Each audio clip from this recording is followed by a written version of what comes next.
All right, I wanted to capture a thought as I'm going through this literally terabyte of data that has transcripts of hundreds of hours of recordings that was captured over a 2-year period from this $300,000 whore, Gerald J.R. Olson, who ran drugs for Hell's Angels. So Schaefer's not only told me that he could seed the conversation because he would ask a question about Plan 241, or he would seed the question about violence, and he could turn on and off his recorder. So he would turn off the recorder, ask a question about violence, then he would turn on the recorder.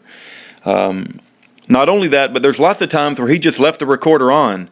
And I have many times, and I've just kind of been reading it and like just thinking to myself, this jackass paid government informant from the Department of Justice, FBI, is constantly prodding Schaefer repeatedly about this 241 plan. And when I read it, I think to myself, there's another one, but I've never really made a list, right? And it takes a lot of time, right?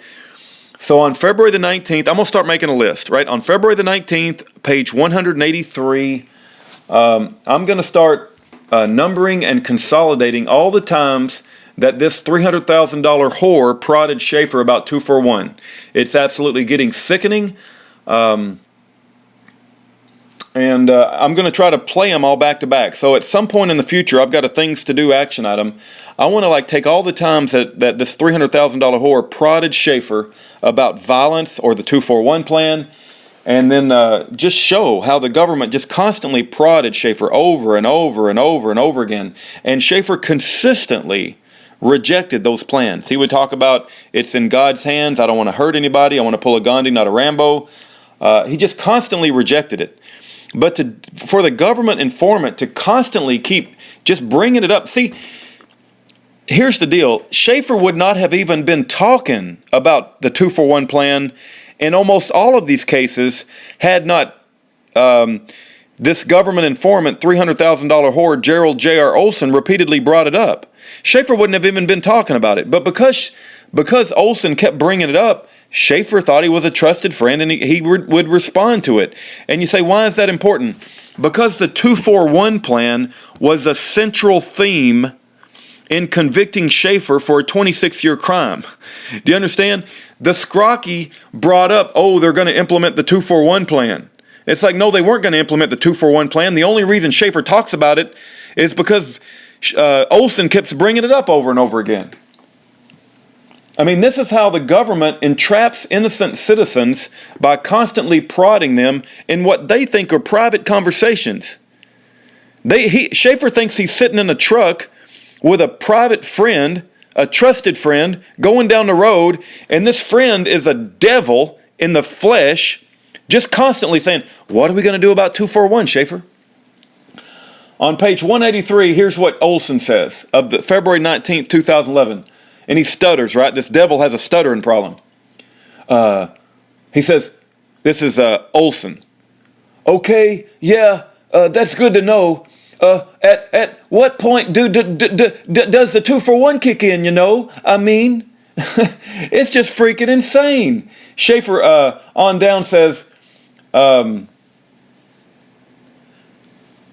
does he say? He says, which we don't have to do, right? He says, the time where that would become feasible is when there would be enough people. He says, all right, no, inaudible. I got to go find out what inaudible says, right?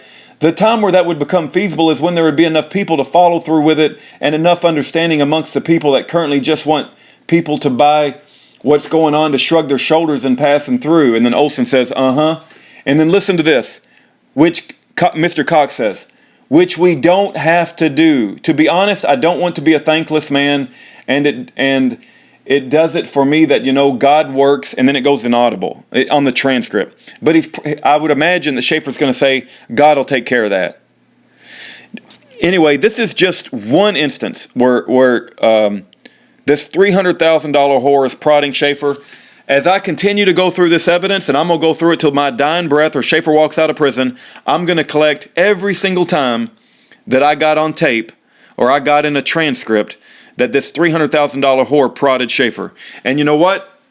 It might take me a long time, but I'm going to put them back to back to back to back to show you guys this is how the government reacts. And just think of your husband or your buddy who loves to fire guns, who already is predisposed to like hate the government, and then you got what he considers a trusted friend just constantly prodded him. What are we going to do if they kill you? What are we going to do if they take one of us? What are they going to do if they take your children? What are we going to do if they try to take your guns? I mean, it's just constantly seeding the conversation with violence. And yet time and time and time again, Schaefer rejects it. But see, they play like the few small little blips for the jury, which makes him look like he would consider it. But Schaefer never considered it as an imminent option. It was always way down the road when government falls apart. But it's absolutely horrific that this was used as a central theme in convicting Schaefer on a crime that he never intended to commit, and he was constantly being prodded.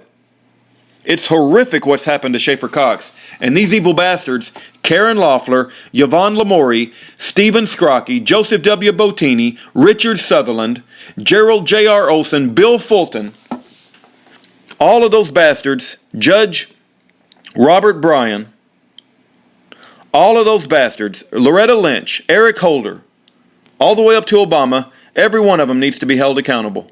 Every single one of them needs to be held accountable for sending an innocent man to prison and for entrapping him and for targeting him because of his political speech.